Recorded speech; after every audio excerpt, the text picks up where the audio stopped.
Brilliant, immaculate, the voice, the greatest of all time. I love this. I rarely get to do this kind of stuff. Hi, everybody. Welcome to Golden Light Academy. I know we're a little later in the day than we usually are. So, anybody who's watching us live, I want to remind you guys that we are live on LinkedIn and Instagram. It's going to be a hell of a show today. I'm very excited. I'm probably going to act up a little bit since it's the evening time. And I literally just got off the road from Anaheim, where I've been speaking for 3 days at a conference. And I'm emotional, and I'm talking to somebody who I really care about today. So, you guys are probably going to have a very emotional show. And then, of course, I had to start it off. We're talking about fame today. And people who work with Golden Global a lot of times are in the industry because we're in Los Angeles. But what you may not know, if you've known James B. Golden for a long time, then there is one singular artist who has been synonymous with James B. Golden, at least on our side. Now, she may not have known who I was or that I existed, but from my childhood, from the age of 5, Whitney Houston, the great, the late great Whitney Houston, has been my artistic muse. And I think I found Whitney with the Big Blue album. I should have had them pull it up today. The Big Blue album back in the 80s that I took from my dad's record collection. And I marveled not only at her beauty, because Whitney was strikingly beautiful, but it was the excellence in her voice. We hadn't ever seen a singer, and we've had some great singers from the Black tradition. I mean, there was Aretha, there was Sam Cooke, we had Marvin Gaye, who's one of my favorites. Of course, Michael Jackson and Jackson 5, but I might be biased, but also I think the rest of the world would agree that Whitney Houston is a singular voice, and she's probably the greatest artist that's ever lived. And there's something that's haunted me, I'd say probably for the last 13 years. Some of you know this story from back in my day when I considered myself hood famous because I was on the awards circuit and I was riding and touring around the country. But at the time that Whitney Houston passed in 2012, actually it was February 11th, 2012. So, we just passed the anniversary. I actually had seen her the night before she passed away. I was nominated for the NAACP Image Award for my book, Afro Clouds and Nappy Rain, that year. And I had been writing articles consistently for Vibe and Clutch and a whole bunch of different magazines, Jazz Times. And I did sort of these think pieces and pieces of remembrance for Black artists and artists who have been phenomenal. I was actually invited by, shout out to Jason Lee. Now, this is Jason Lee before he was on reality TV and taking over with Hollywood Unlocked. But he actually invited me to come to this party that he was throwing for Kelly Price. It was a big deal that she had won this award, or that she was even nominated for the Grammy after so many years. Shout out to my big sister Kelly, in my spirit, in my head. And she sent me some Twitter posts over the years, so I feel like I know her. Um, and I love Kelly and Faith, and these are some real artists. I went with one of my dearest friends, Ariel. And Ari, if you're watching or if you watch later, you know what I'm talking about. We were at the party that Kelly had, and this party was very small. It was in a small venue in Hollywood.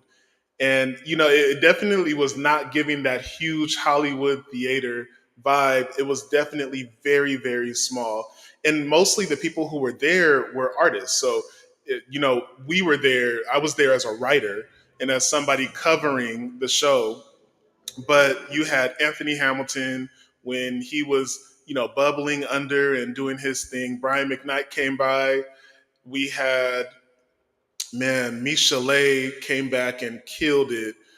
Um, I mean, Andre Harrell, it was just full of R&B greats and people that we loved. And the ladies from SWV have been there, Kim Whitley, just a whole bunch of people that are beloved in our community.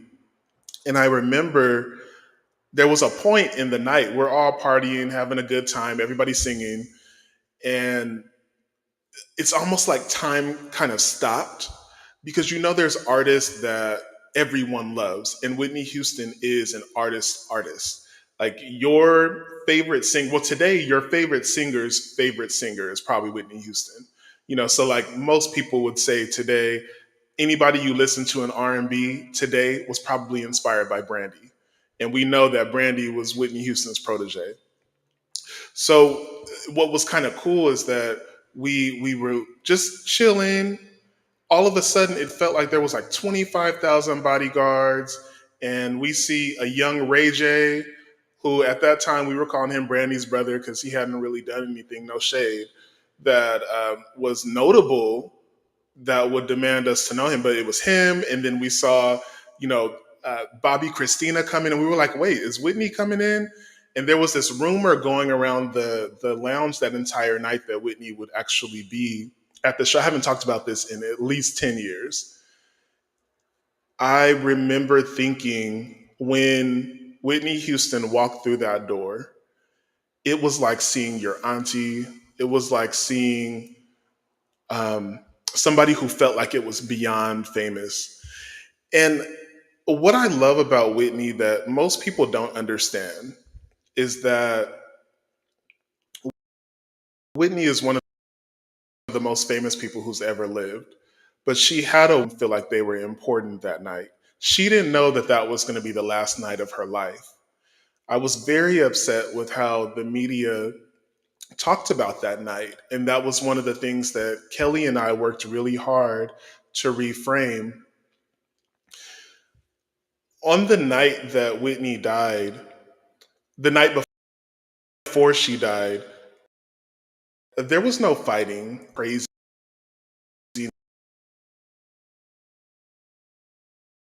There was no drunkenness. There was in that probably couldn't have been more than 100 people and so I actually was supposed to cover this event for Kelly for Vibe magazine. I ended up talking to the editor and saying, listen, we need to just make this a tribute to Whitney, and I'm going to set the record straight. And so I feel blessed that for Vibe magazine, I got to do the piece on Whitney Houston before she passed away. And it's still around. You guys can check it out. I think it was well written. Shout out Vibe, give me a call. We could do some stuff together. But yeah, Faith was there, Brian McKnight, Kiki Wyatt. She was fully pregnant. Shout out to my girl Kiki, Kenny Lattimore, Michelet. I mean, it was just full of people. And Lettucey was just, doing her thing. It was just kind of cool. The point in all of this is regardless of how Whitney died, and I fully believe that she was murdered, but who am I? So that's just my beliefs. Fame did a number on her. Whatever was happening for her, whether it was her queerness that has been talked about since her passing, or if it were her relationship with substances, which have been talked about her entire career, or if it was the issues that she had with men throughout her career, the emotional weight of pouring into and celebrating and lifting up young Black artists throughout her entire career, and watching them be killed or watching them die. I remember Whitney talking about how difficult it was for her when Aaliyah passed away and how difficult it was for her when Left Eye died. These are people that she had in her videos before they were even famous. These are people that she gave the best to and that she really inspired. And it's painful for me because fame, it just doesn't come without a cost. It offers you the spotlight, and then it demands your soul in return. So today isn't just about art. This is about survival, because we don't need any more Whitney Houstons. Well, there's never going to be another Whitney Houston again, but what we don't need is to lose our talent. We don't need to lose our people who have been important to us. And for me, as an artist, I've been an artist for a long time. Some of you, shout out to Phoenix Golden. Okay. Shout out to James B. Golden back in the early 2000s that was writing. I felt like when I was coming of age, there were several artists that were sort of like a Harlem Renaissance within Los Angeles. And my best friend was a fashion designer, and I had friends who were writers of all different types of disciplines. And then I had friends who were singers. And I think at the top of my list, and I've always said this, that Samiere is probably the greatest singer I've ever known, like personally. I think that she has spent an entire career building this incredible body of work, but that her life is also meaningful. And we've had many conversations over the years. So some of you guys are going to know her, and some of you guys are being introduced to her. I want to remind you, if you're tuning in live on LinkedIn or YouTube, throw your comments, throw your questions into the chat at any time. We will be talking, and it's after hours, so you might get a little bit of a different me. You see, I have on this straw shirt today, so yeah, I might be liable to say anything. And I'm really excited to bring in somebody who I consider an icon of our generation. We're here to pour into her, but also to lift her up, because we know the cost of visibility, but we also know the cost of fame. And what does it mean to be a real artist today when there's a whole bunch of people pursuing fame? All right, we'll be right back. Let's get into this intro.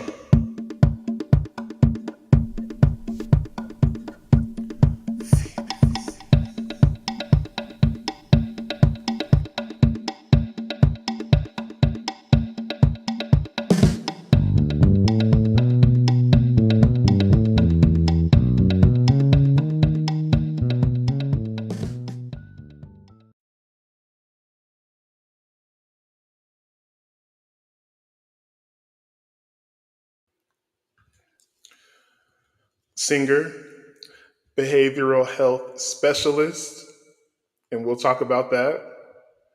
Model, I think actress, and an all around artist. Please welcome in one of my dearest friends of all time, and somebody who I consider at the top tier of today's artists, Samiere. Virtual hand claps going, virtual hand claps going, virtual hand claps going. Man, oh my gosh. Samir, first of all, it feels weird for me calling you that, because I've known you previous to the way the rest of the world knows you. But I'm so glad that we get to share a space today. And I mean, look at this crowd, and look at your iconography. I mean, do you ever stop and think about that's me in real life?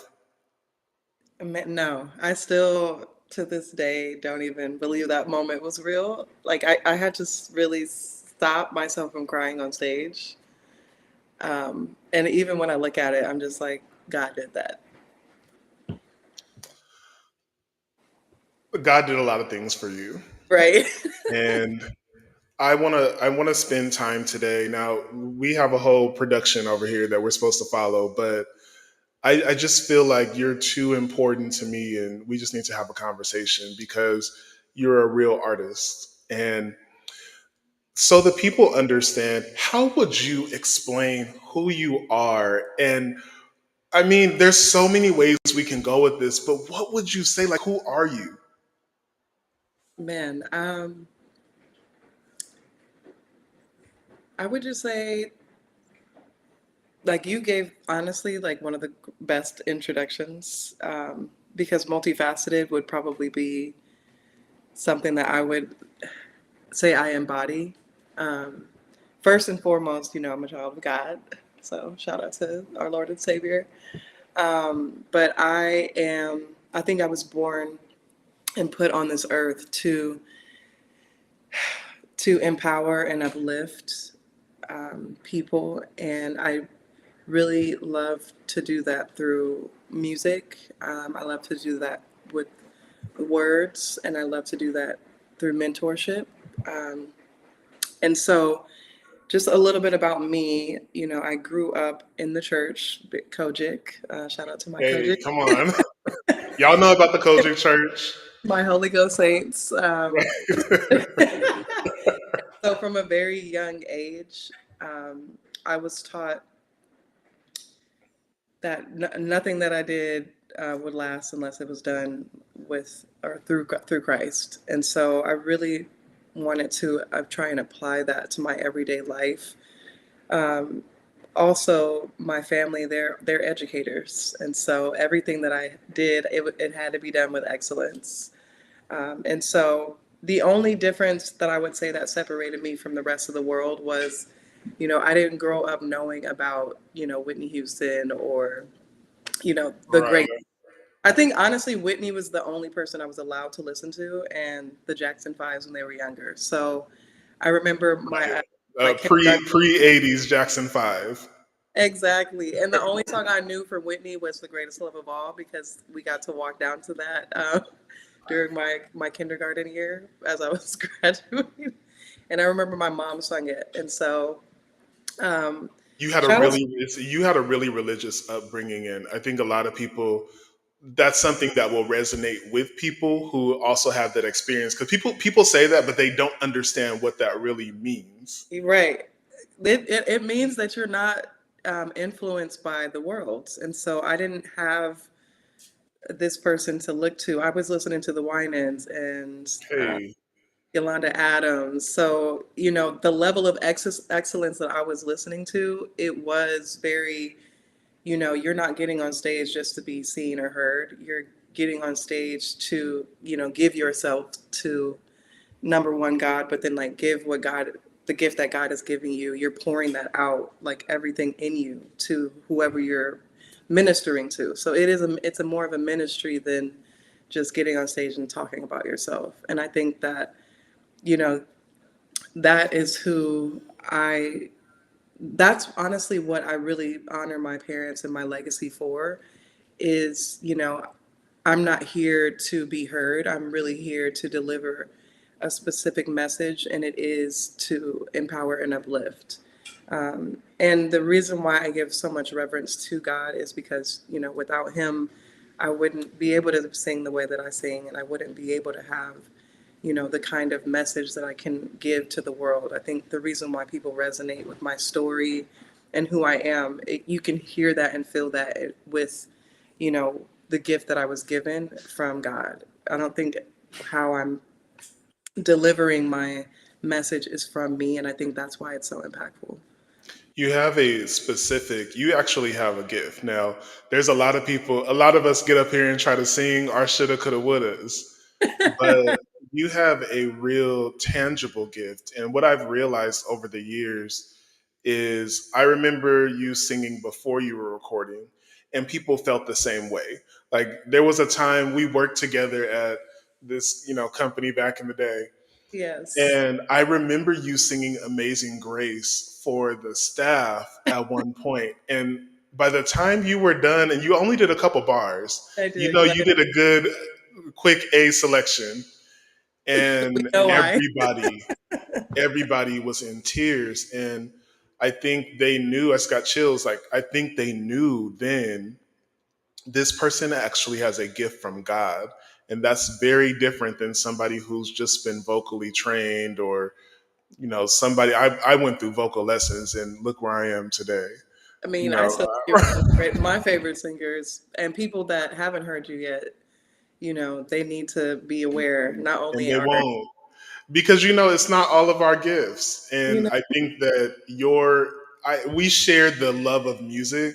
I'm a musician, so that is an actual gift for me. I play the piano and do all that, but your voice is a gift to the world. It's a light to the world.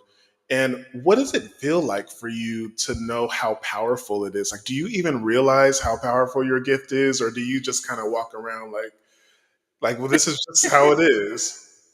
At first, like when I was younger, I'm not even gonna lie, I didn't want the gift because I was so soft spoken and I didn't think what I had to say meant anything. Again, like when you grow up in the church, you're taught only what you do for Christ will last. So I didn't think that I could even do what I'm doing now. I thought I had to, sing Holy Ghost music and kind of just stay in the church and serve until my last breath. And then I was actually introduced to music. Shout out to my cousin. Her name is Pamela Bluford Smith, Come on, Pamela. Thank you. and she and my mom. She's a recording artist, so I got introduced like in person. I know personally like Yolanda Adams, the Winans, because she used to be in that world. So I got to see what the Christian like fame looked like, but it always felt like a servant, from a servant aspect. It didn't feel like Yes. a star. Like I didn't know Kirk Franklin came when I was maybe 15, and I think that was the first time I saw him Mary Mary. I'm like, oh, you could be a different kind of artist. I didn't. I Because had they were no on the R&B charts, and that's what exactly. made them different. So BB and CC were, but it still Yeah, felt like it's auntie very and uncle. gospel. It Yeah, still was giving like youth program. It felt right. like when that Mary Basketball. Mary take the shackles off my feet so I can dance. I Right. literally remember when that video came out on 106 in Park, and I was like, is this a It gospel was song? different. Right. It was different. It was so different, and it actually meant something to me because, not being able to buy, records that everybody else was listening to. My mom, for my 15th birthday, she actually got me the Kirk Franklin album, and Mary Mary was the album that I got. And I don't know if anybody knows who Kiki Sheard is, but if you guys know the Clark Everybody sisters, knows who Kiki Sheard is. I got her album. So I would grew up with all the Christian records. So when first heard Mary Mary, and when I was as I started to get older, the Kira Sheards, I started to kind of understand like, hey, I can actually utilize my gifts of writing because I actually wrote poetry.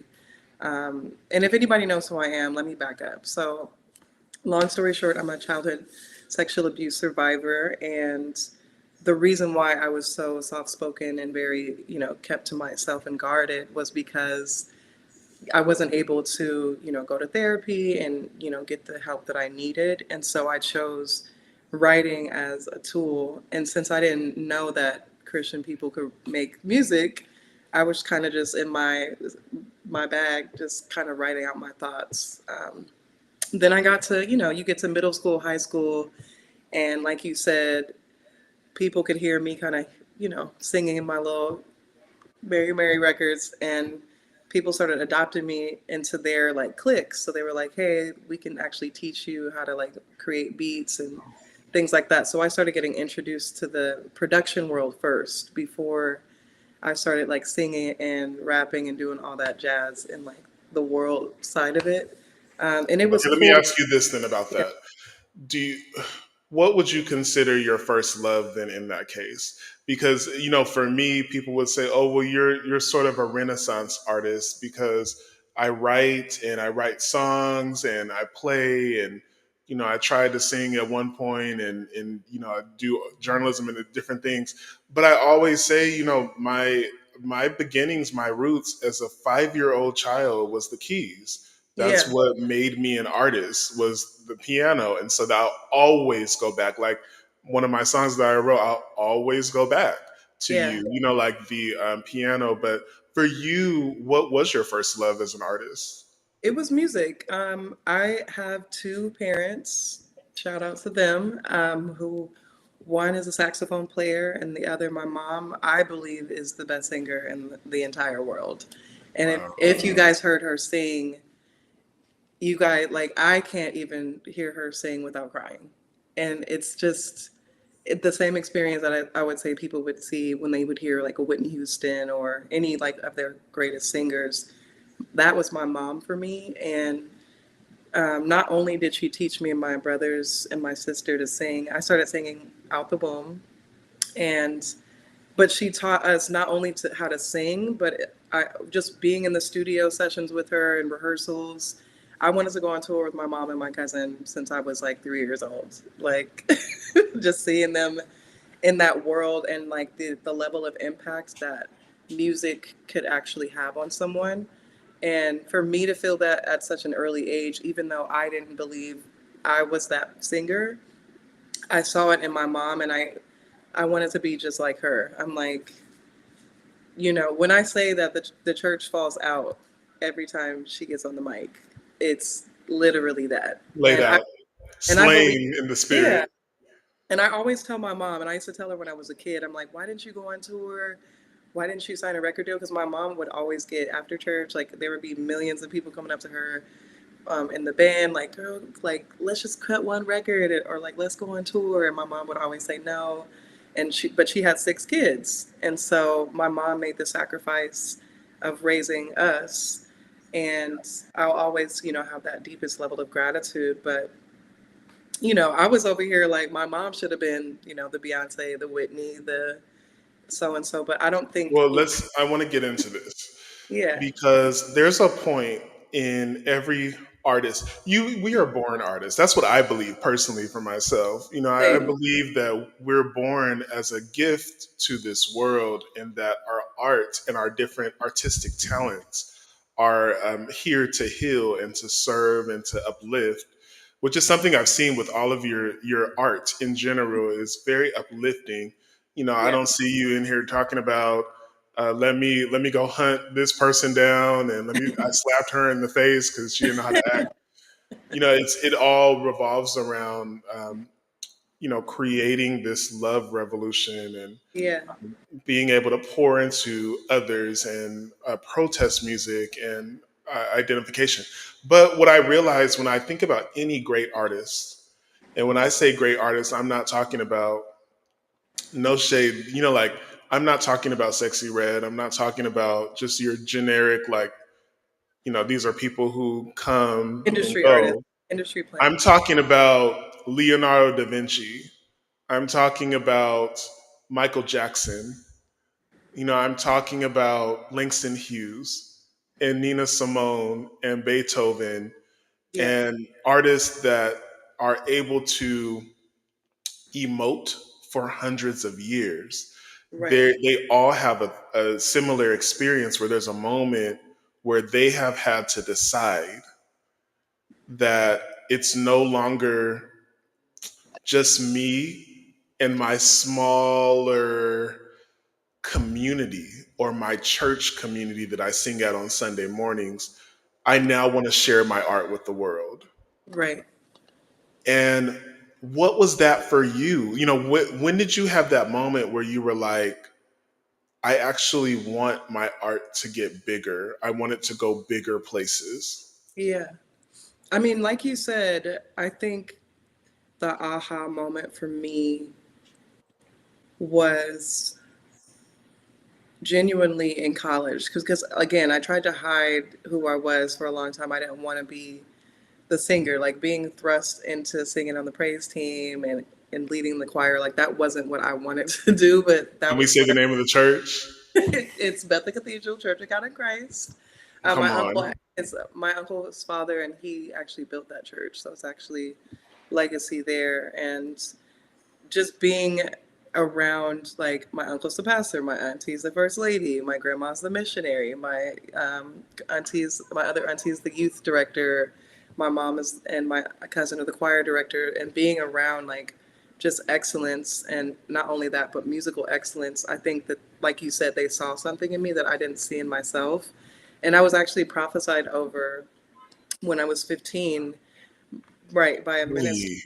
And he's the one that told me, he's like, you're going to touch millions of lives with your music. And of course, being 15 and trying to run away from the calling, I cried in that moment because I could actually feel what he was saying, even though I didn't personally like physically believe it yet, like in my mind. But Paint the scene for us because I have a very similar experience for something different. But what yeah, what did he actually do? so when people call altar call, um, of course, Yes. because it was my church, like I never went up because I was saved at a very early age, saved and filled with the Holy Ghost, um, like really, really young, because I knew just who I was and the struggle that I had to go through. I knew I had to go to a deeper space to essentially continue to be on this earth. Like I knew I had to have a deeper connection with God in order to survive. And so, Even that young. yeah, I mean, I don't know what it was. Again, like you said, I think people just naturally have a certain calling before they even understand it. But I knew the seriousness of like what it meant to give your life to Christ, and not only like what my grandma was teaching me, but it wasn't a fear. Like I was, when you're a child, you're scared to go to hell. Yeah. But I think being filled with the Holy Ghost so early, like, and having that deeper connection with God and the Spirit, I think I just understood the assignment. And so when they were doing altar call, I was in the back in the choir, and he turned around and looked at me. He's like, "Come forward," and I was like, "Ooh, me." And he was like, "Yeah." He's like, "God has a word for you." And I was like, no one's ever prophesied over me before. But I've been in, that's a story for another day. But I've, you know, I been mean, in I think that revelation. it's powerful regardless of what people's faith is. I had a minister who, when I was very young, I was probably I couldn't have been more than 7, and I was playing the piano at church, and I wasn't great. I was a little kid, but our old organist, she saw something in me, and she was like, told my mom get him in lessons, like Yeah, really, and that's how I went and did classical and all that other stuff. But I remember him putting his hands on top of mine when I had him on the keyboard, and he prayed over my hands, and I'll just never forget it. yeah, Regardless of what happened spiritually or how we evolve, it was that moment of feeling like this is bigger than just hitting some keys or going to band at school. There's something deeper happening here, and I don't think it's an accident that you've had this life because you really set out with that intention early on. yeah, unintentionally, honestly. I didn't believe what he was saying to me because no one could hear me. So when I was singing with my brothers, my mom actually had us in an a cappella group, and we were kids, like on the radio in the Bay Area, and I was the kid that was a Christian recording artist. Like they used to call us the Samiere Five. And so I could see, like, I knew what the assignment was, going to different churches and country clubs and being interviewed by the news and like hearing our song every Christmas play on the radio station. But it all felt very like, I don't know. I believed it enough because I saw my cousin and my mom doing it, but I didn't believe I would actually go further than just the church because that's all I saw my mom and my cousin do. You know what I mean? And so I think the turning point when I was prophesied over, I realized I'm like, I have an assignment. Like I actually have an assignment. I have a job to do on this earth, and it's bigger than just like how I see myself. And Wow. again, like I told you, I didn't want to be a singer, so I started producing first. I started writing first, and poetry was, Maya Angelou was one of my biggest influencers. Um, just growing up and having to recite these, a room full of sisters and Still I rise. right, but that was in church. I had to do. My aunt had these. I don't even know what they were called, but it's like she used to have the young women in the church kind of do like cotillions or like Yeah. ballroom, but it was for the Christian side. So we all had to like learn a poetry stanza or to present our gifts. And so every year, just having to show up in those spaces and being thrust into the performance space, and being such a shy kid, and because of the abuse, like I didn't want to be seen. I wanted a different level of like being seen. I wanted therapy, and I wanted, you know, I don't know what I was looking for, but I think I felt lost, and I didn't feel as heard as I wanted to in the church because everything was about God. And even like going through my healing, it's like just pray about it. And I think I wanted more than that. Yeah. So being comfortable, the time I got comfortable, my cousin, she actually, I don't even know where we were going. I think she was trying to get me to go to my prom, and she was like, I'll buy you a dress. I didn't want to do any of that. So she sat me in the car one day after we went to the mall, and I didn't look at not one dress. And she played, what is the song? I want to dance with somebody. And she was like, I Oh, really that. that you could be the singer. It was, and then Mariah Carey came on right after. I was the, Wow.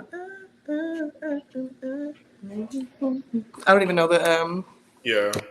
the words, but she was like, I really hear that you could, she was like, you can actually transition into this realm. And I Wow. didn't know what the realm was yet, but she was showing me things that I can now see as an adult and be like, wow, like people really saw something in me that I didn't believe was possible. And I'm interested in what they actually saw because when you say I could be that, that can mean several different things. And that's kind of the next part of this conversation is when we make this decision that I'm going to be an artist, it Mm-hmm. comes with this, you have to make a decision about, well, what is that going to look like? Am I Right. going to be a recording artist in the sense of I'm now an entertainer in show business, or does that mean I'm going to be this indie artist who does things my way and just kind of takes the back road? And I Yeah. remember Whitney talked about this in one of her interviews in the 80s. She said that when she told her mom, I want to sing, I know what I'm here to do.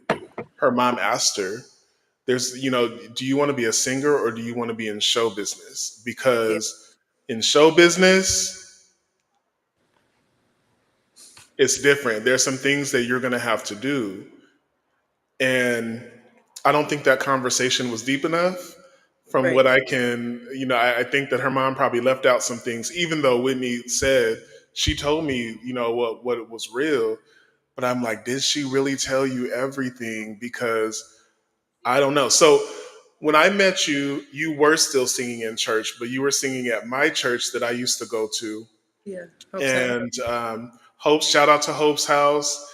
And Pastor they, Dre, Pastor Chuck. Pastor Dre, Pastor Chuck, they birthed so many of us.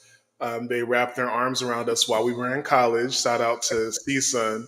But you were even singing then, and I think this is LA, so you get more of a crowd of people who are in the industry. We had people in our church who were legendary singers and songwriters and different things. So what made you while you were out here say, I'm going to make this turn? And then what did how did it look for you? Like what did you think your singing was going to be? Were you looking to be a recording artist in the No, show business sense, or what was? Tell us about that. I didn't even want to sing. I did not want to sing. I told you, James, I've been the child that's been running away from the calling. But every time I've gone somewhere and I'm like humming on my way to class or something, shout out to Sean Blow, Yes. because I think without him, I would not be here. Uh, I was looking for a church when I got to LA, and I just wanted to be in the cut, like I didn't want to be the child that was leading the praise team. That's all I did growing up. And so when I got to LA, I really was had the intention of just being like a producer or, whatever. I didn't have any sense of like wanting to be in the limelight. And I remember there was a showcase at CSUN, and before I got there, I found Hope's House, the college ministry, and I don't know how or who, someone had heard me singing. Um, I think it was, I don't know who it was, but Sean Flo was the one that he basically like was gassing me up to a point where I didn't want to be gassed up. And That's he what kept, he does. right. And it was an annoyance at first for me, which is why I love him so much because, Shout out to Sean Flo out in the DMV. right. Who, if you're not watching live, I know you're going to watch this later. A dear friend of both of ours, and another incredible artist in many different respects. Yes, but he's the one that forced me to get on the praise team. Like he let Hope's House know I could sing. Because I was really in the back row, like all the way in the back, just trying to hear the word. And after the I guess sermon or whatever you would call it on college campus, Bible study. After Bible study, they were doing like some kind of like rehearsal, and he was like, like don't leave. He's like, she can actually sing, and everybody was like, grab the mic. And so of course, And did. the rest is history with that. And Anytime you get on a right. mic, you don't play games, and that's what I love so much about your artistry. Some people, they get up there, oh, I'm gonna do a little bit. No, when it's time for you to sing, you're It's time. fearless. It is time. Because I'm like, if, like you said, I think the message that my grandma used to say at first used to be an annoyance because I'm like, dang, like, why would God put us on this earth if we weren't able to, create the kind of music that we were born to create? I always, in my heart, felt like she was saying, like, only what you do for Christ meant like you had to do it in the church. And so once I started getting into this, like, worldly world of music, um, I started to see, hey, like I can actually utilize like the gifts that I was given and still deliver the same kind of emotion, but just deliver it in a way, like you said, like I don't think I'm the person that would ever write the songs that we hear on social media or like the popular songs because I don't think that that's who I am.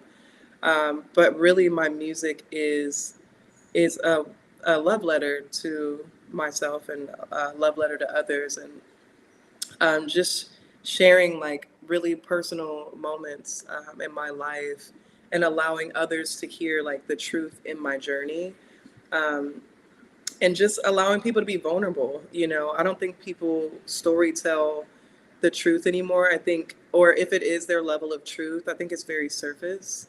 um, but I think to share like a real level of heartbreak or like Yeah. a real low moment in your time.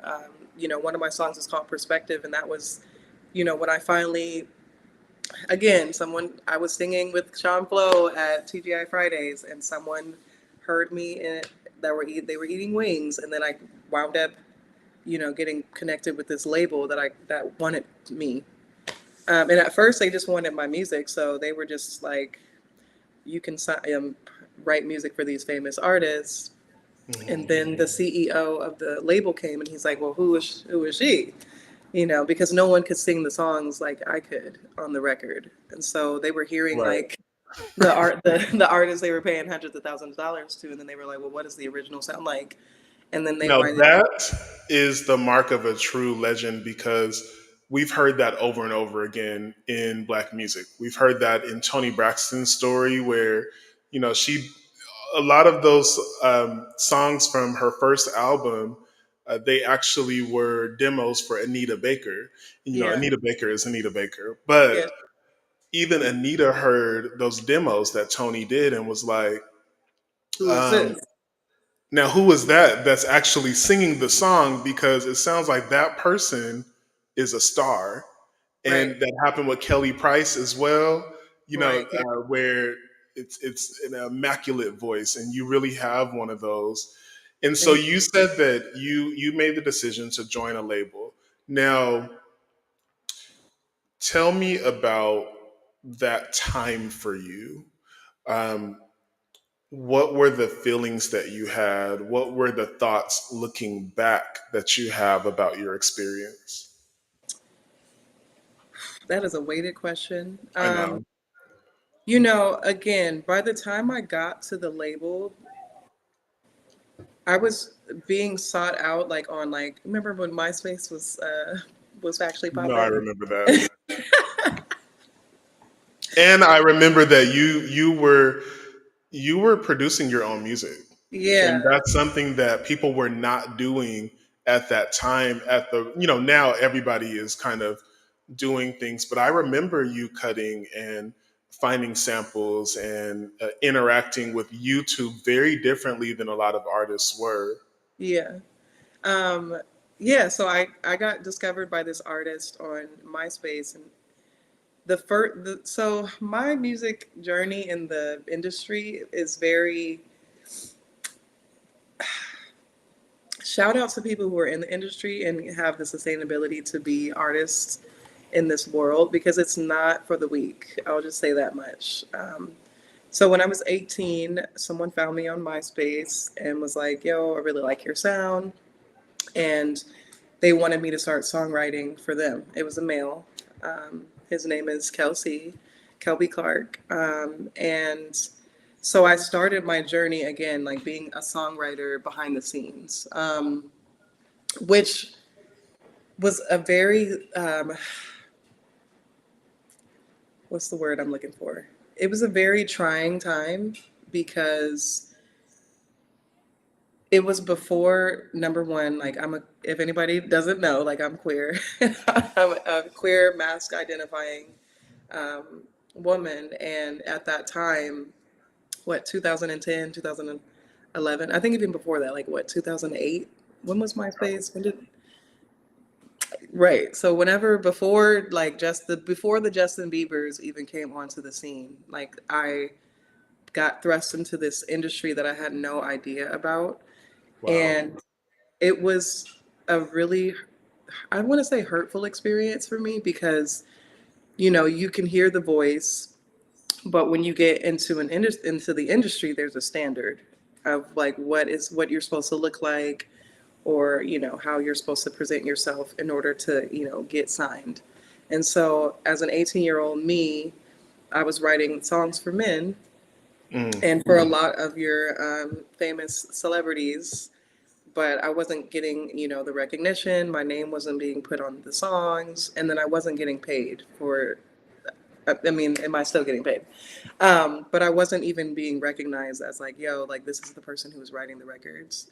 And so it was very hurtful for me because I felt like I was giving a lot of myself. And as you know me, James, like I'm very like connection and like building relationships, I really value that. And so if I'm giving myself to someone, I want that person to also like be my brother, my cousin, my best friend, like someone that I know, like I can pick up the phone and call. I That you don't, can trust, yeah, I that don't like you that. believe sees the real artist in you and will lift that up and not harm it. Yeah. And so I was feeling a lot of disrespect that I didn't understand at that time. Like that was the kind of the standard in the industry. And And for it clarification, was the disrespect, do you think it was more about your sexuality, your 100%. gender, or just about being a black artist that's taking advantage of the way that black artists have historically? All of the above. I believe first and foremost, being a black artist in the industry, like you're already placed in the back.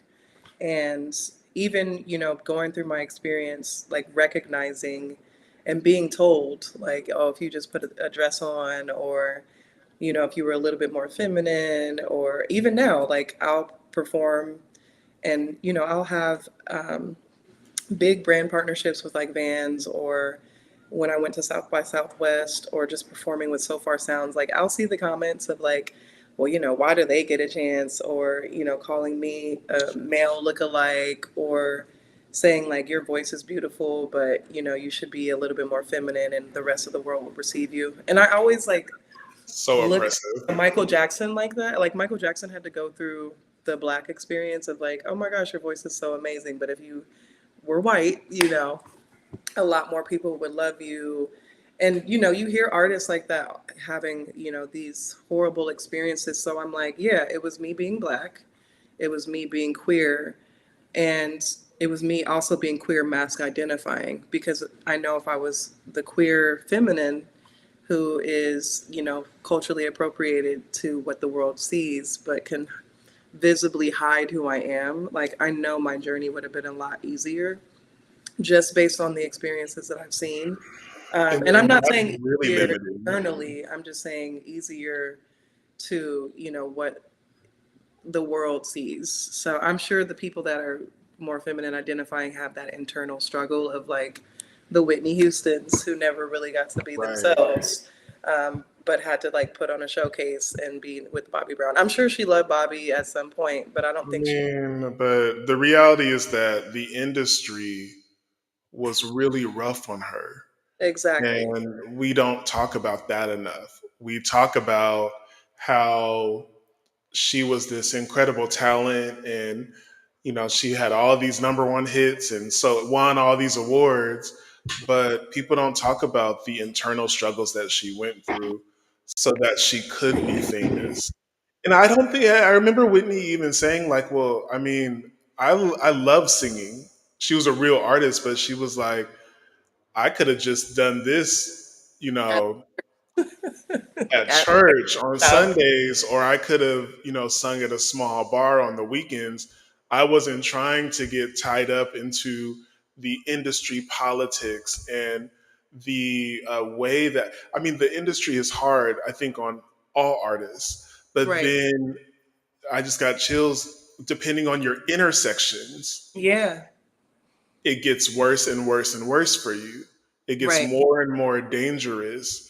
Now you're talking about your physical safety. You're talking about your Right. emotional safety and the ability to safeguard your art Right. because your identity has been really important to your songs. It's been really important to your modeling and to pretty much all art that I've seen come from Samir.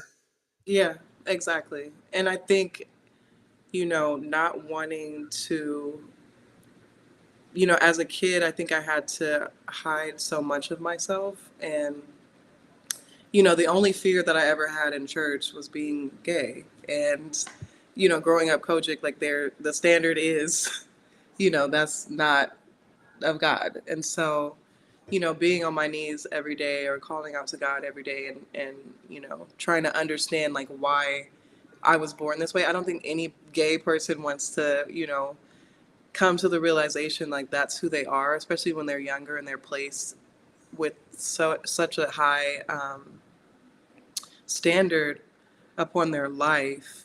I can only imagine, what I was going through and how many Yeah. other people who grew up in the church or grew up outside, like you said, I mean, it's in the '90s dangerous. and the the '99s and the 2000s. Getting Let's keep it killed. real. People were dying and they still are, and Still, so, I just heard the other day this, I think he's from India. He got ambushed and they shot him in his car as he was like leaving to probably go to like a meeting. oh Um, yeah, we understand that the lives of people from the LGBT plus community are not safe, exactly. and regardless of what happens politically or who says that what doesn't exist or does exist or whether we should use pronouns or not, these are real people. Right. And they are really dying in many different ways. So I appreciate you talking about this. Now, let's talk about so you get in the industry and were you in pursuit of fame? Like, how did this No, come I didn't about? even, again, like, I think, like you said, when you're chosen, like, the world just finds you. Like, I didn't want to be found. I think I wanted to express my art like any artist does, but I just wanted to be the person that just shared it and then got off stage. Like, I wasn't looking for anything bigger than, having the few friends that heard it, hear it, or even just like a fulfillment of me completing a body of work.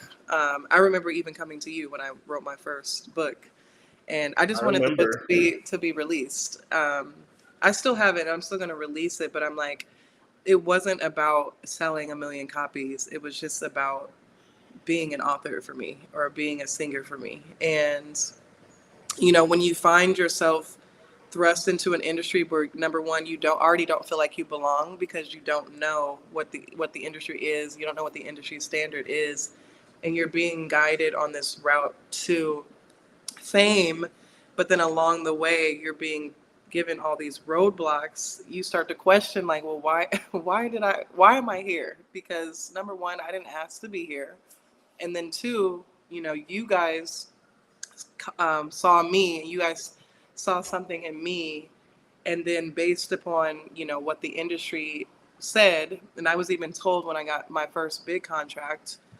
and that I never got paid for, but I was, again, I was singing for fun at TGI Fridays karaoke with Sean Flo, Hey, and that's the thing. and so even being in that space of having it have be fun, to then being thrust into like a standard that you don't understand, and then your identity is questioned.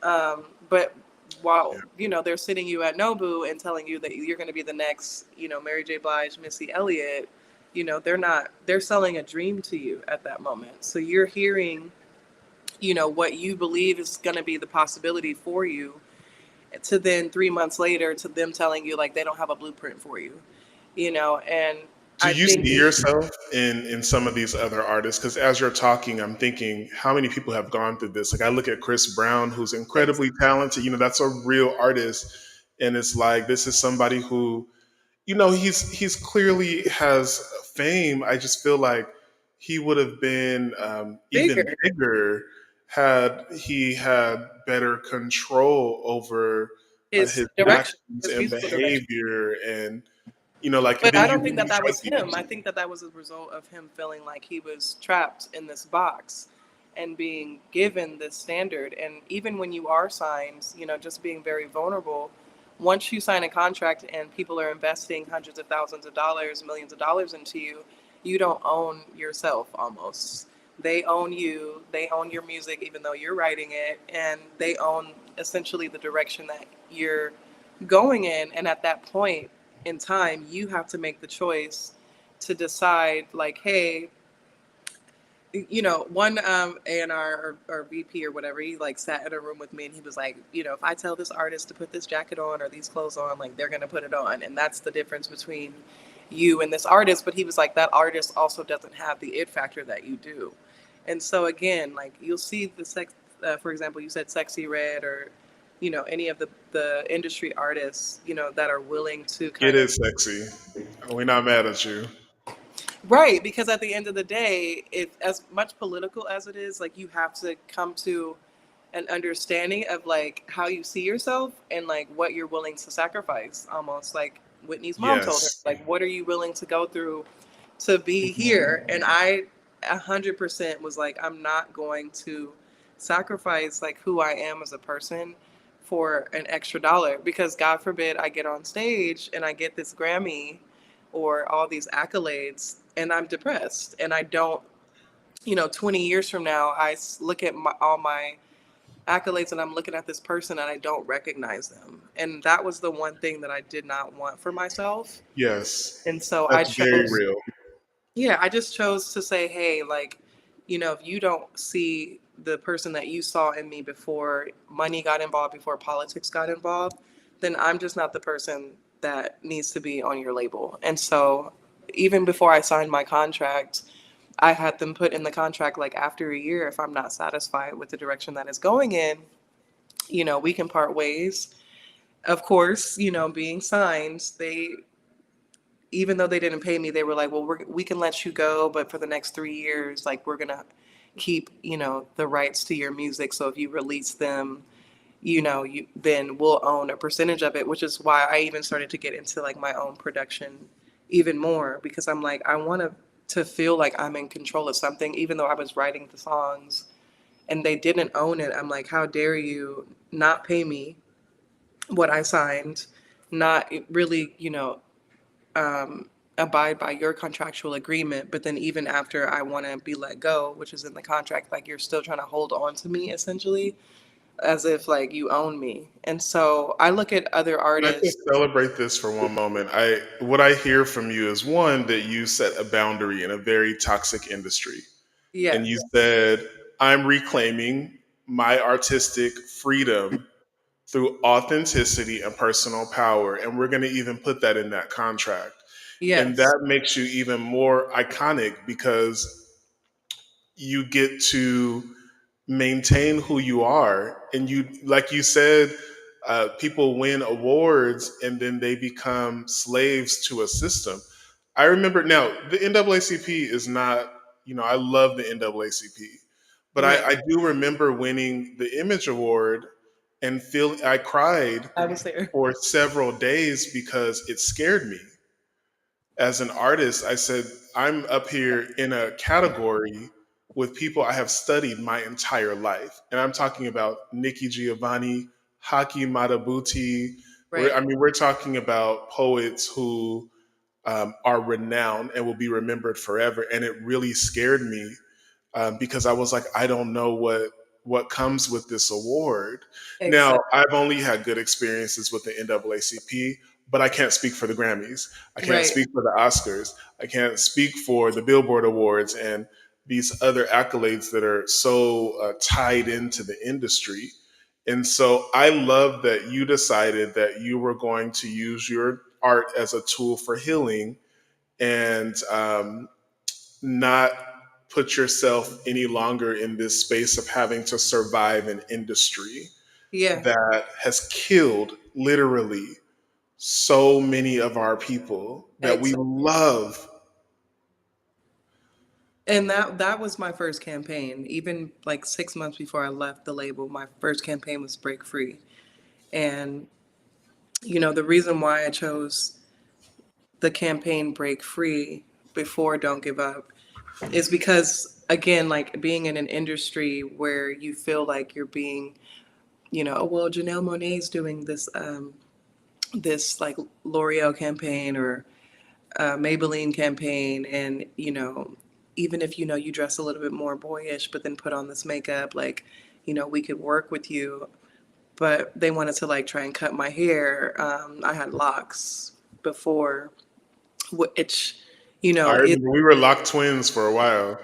but that's not industry standard. And so, as you can see in this photo, like once I cut my hair, like, it was a lot more of like this cultural appropriation of like what was accepted and appropriated like within the industry.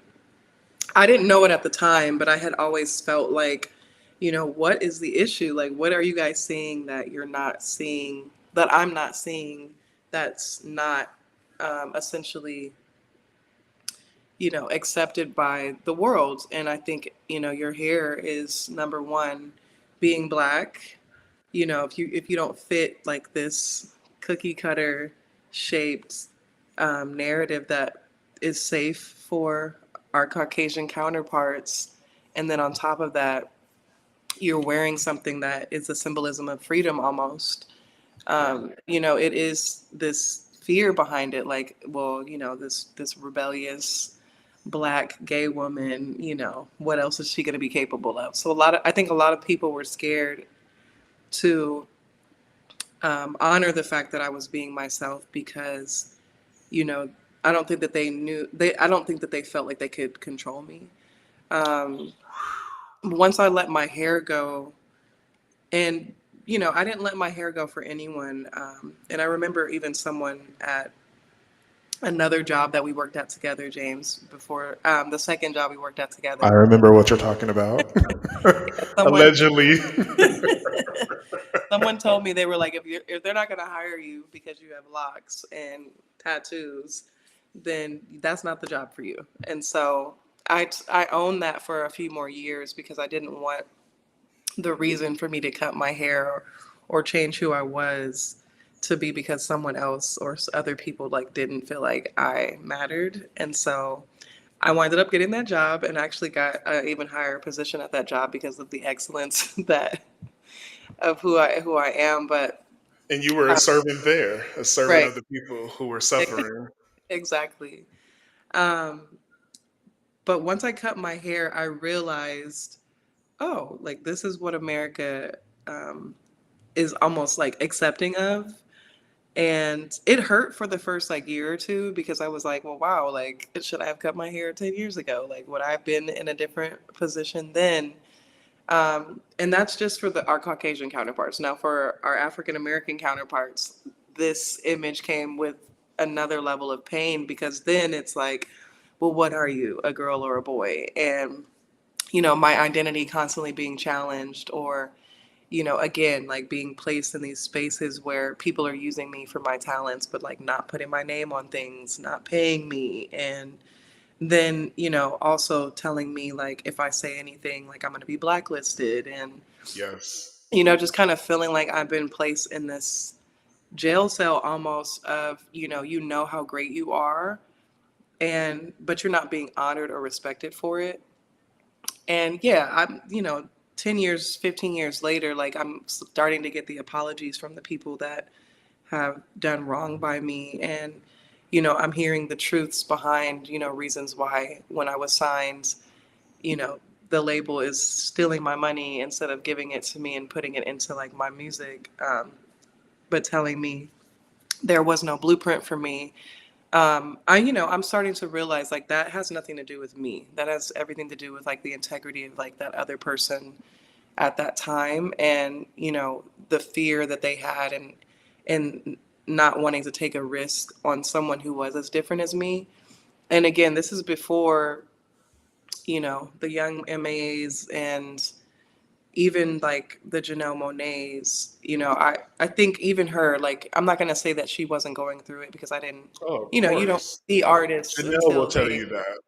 exactly. But even like you look at someone as Caucasian as Sam Smith and the direction that their career went, or even Janelle Monáe, the direction that her career went, once she actually came forward and identified herself sexually, you know, I'm not saying everything was taken away, but I think Wonderland was created as a result of, her reclaiming herself and, her not wanting to be placed in this sort of prison as a result of like having to hide who she is for the dollar. Yeah. And like you said, would I want to be the artist who essentially is so depressed to where they don't want to be on this earth anymore and not really want to be on stage? Or would I rather it take a little bit more time for me to get to where I need to go, but then still be who I am 100%? Wow. And, at the end of the day, I do give it all goes back to God. Like I do give full reverence to the fact that my mind wasn't mine before I got to the industry, and had I not been so grounded and kept by my praying grandmothers or you know my uncle who's a pastor and constantly Those early yeah, I don't think experiences. my brain or like I don't think I'd be this person who I was. I think I might have just said F it and like put on the dress and like just kind of went through the motions. But then I look at the art, Or you may not have been that here part, because anymore. me, I went through a season of deep depression because when you're constantly Yeah. told like the lies that the people want you to believe as a result of why you're not here, knowing that you have this gift and knowing that they know that you have this gift, but they're constantly telling you like, oh, if you just did this or if you just did that, and you're looking at them like, so if I was just a slave to XYZ, but then I'm giving up my soul, I'm giving up my happiness, I'm giving up my sanity. At a certain Wow. point, you're like, at what cost? What? Yeah, At what what's the cost? price of fame? Samir, how do you want to be remembered in this world? When you're gone from here, what do you want people to remember about you? How do you want to be remembered? Well, let me turn this light on first because the sun is trying to steal my joy. Give me like 2 minutes, or give me 30 seconds actually. Okay. And while Samir is fixing her light, I know we're going a little bit long. We're about to wrap it up in a second, but a couple of things that I think are important that she lifted up. True artistry isn't measured by how many people are applauding you. It's measured by how much of your soul you saved in the process. And we definitely learned from you how to set boundaries, the importance of maintaining ownership over who you Right. are and not changing for an industry, not playing into these awards and all of that. Um, when you're gone from Right. here and people mention Samir, what do you want them to say?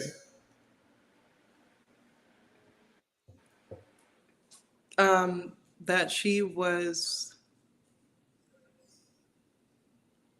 of service to the people, but also that, she stayed true to herself.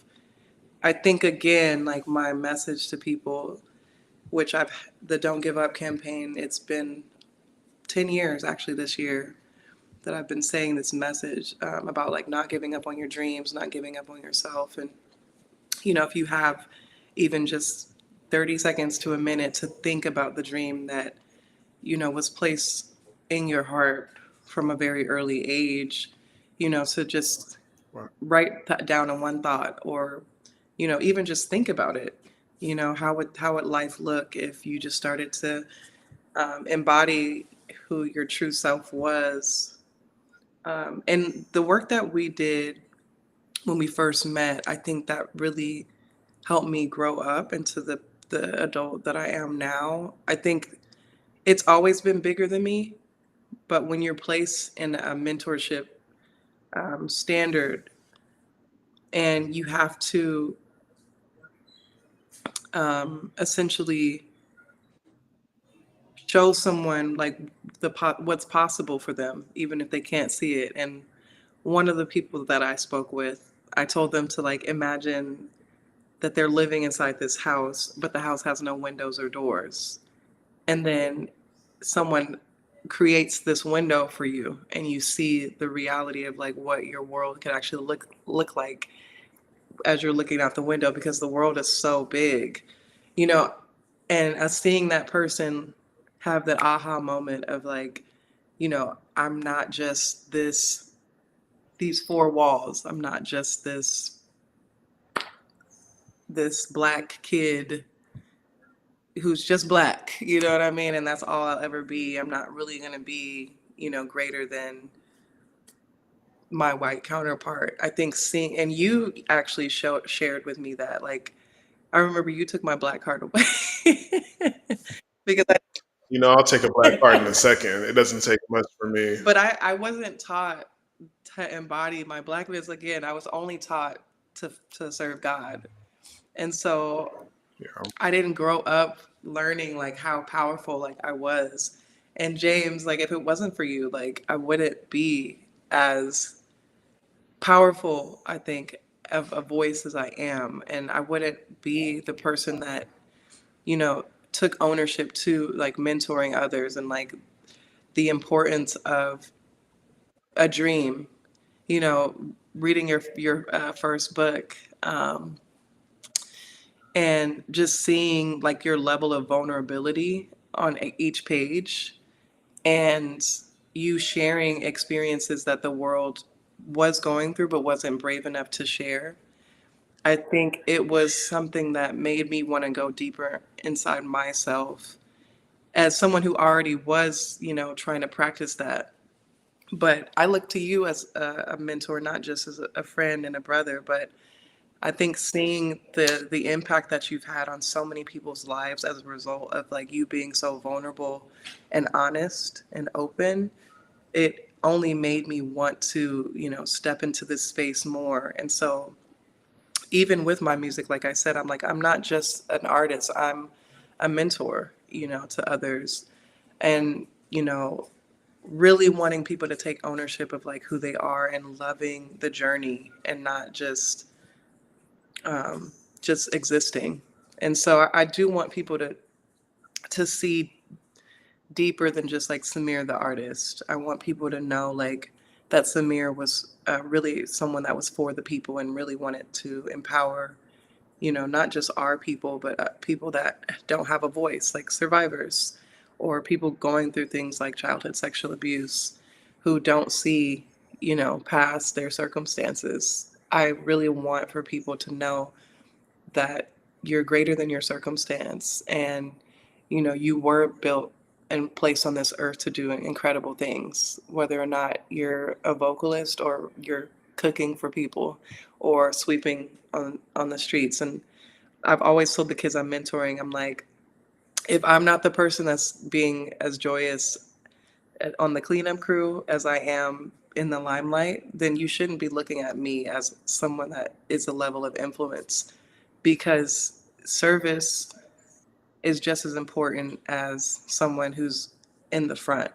And I think in order to get to the front, like Oprah said, I'm going to butcher what she said, but she said something along the lines of, if you're not willing to make sacrifices for others, you know, why would other people make sacrifices for you? Or like when it is your time to shine, like, you want for people to be just as enthusiastic to celebrate you as you were when you were celebrating them, even if it's picking up, trash on the side of the street. So I've always just given reverence. So anytime I walk into a space, like I'm saying hi to the highest person in the room or to what people would look at as like the lowest person in the room, because I want everybody to know how important they are. And you don't know that, what that people they're are doing.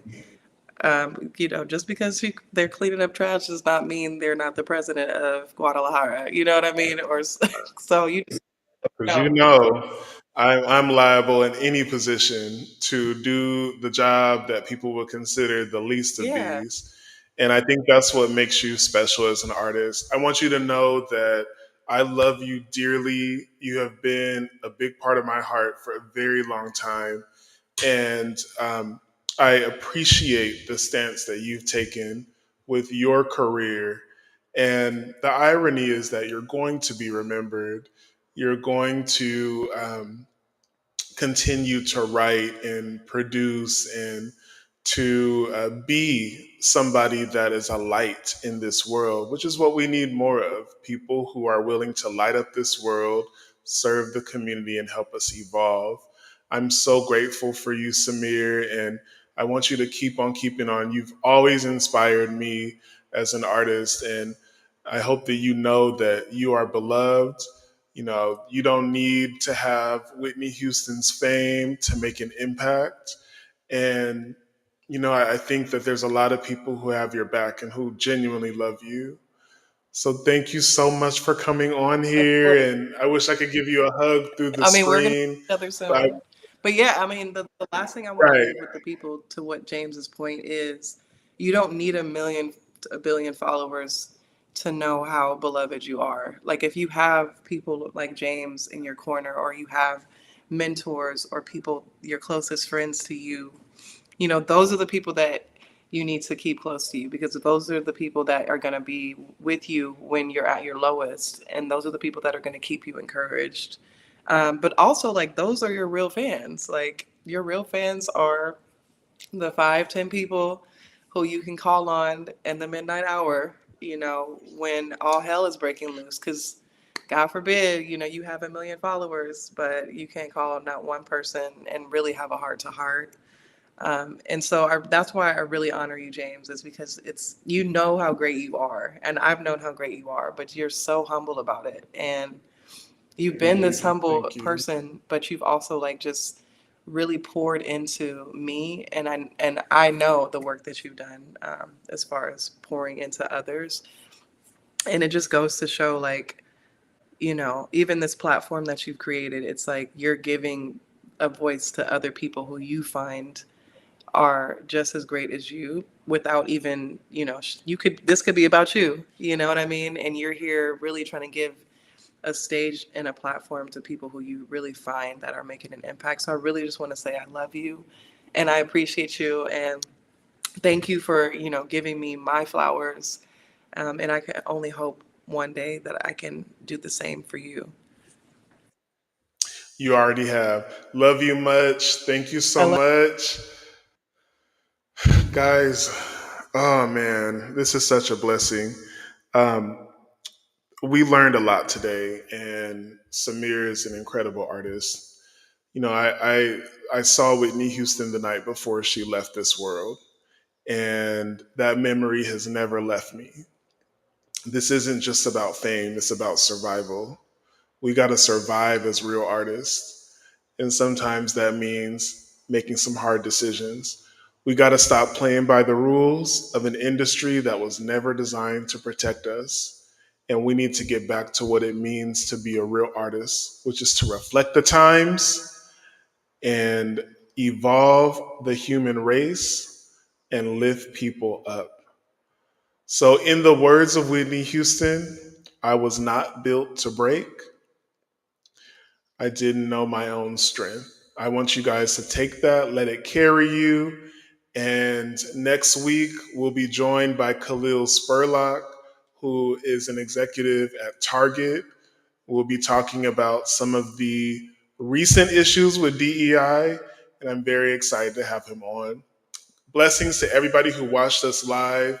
I know we had some schedule adjustments, and for everybody who will watch this moving forward, may you be blessed, may you be bold, may you be unapologetic, but most importantly, be healed. Talk to you guys later.